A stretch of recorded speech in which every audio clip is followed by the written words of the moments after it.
ចាខ្ញុំឈ្មោះធំអាយុ37ឆ្នាំនៅភូមិក្លែងពឿឃុំស្រះក្រាមស្រុកស្វាយជែកខ្ញុំធ្វើការកសាងទៅឡើងចុះកម្មចដើចលឹងទៅ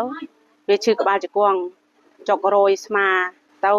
ខ្ញុំវះដុំគិះដៃស្បូនផងចាឈឺរយឈឺក្បាលជង្គង់យប់ឡើងអញ្ចឹងដេកអត់លក់ទេបាទកន្លះឆ្នាំវាឈឺឆោះនៅមួយកន្លែងហ្នឹងដូចគេយកអីទៅចាក់បដ ாய் ឈឺទៅសៃជឿបដើរមិនចង់កើតអញ្ចឹងចា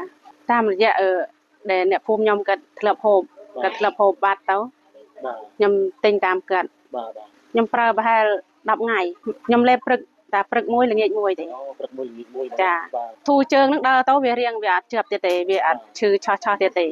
ឡូវលែងពិបាកហើយយប់ពេលយប់អីដេកលក់ស្រួលលើកមុនដេកអត់លក់ទេយប់ឡើងខ្ញុំភ្ញាក់មកអត់ដេកអត់លក់ទេសប្បាយចិត្តនឹងឯងបានធ្វើការបានអីស្រួលឡើងចុះកម្មចដើអីមិនដូចមុនទេចាខ្ញុំសូមអរគុណដល់ម្ចាស់ផលិតផលដែលបានខ្ញុំប្រើទៅ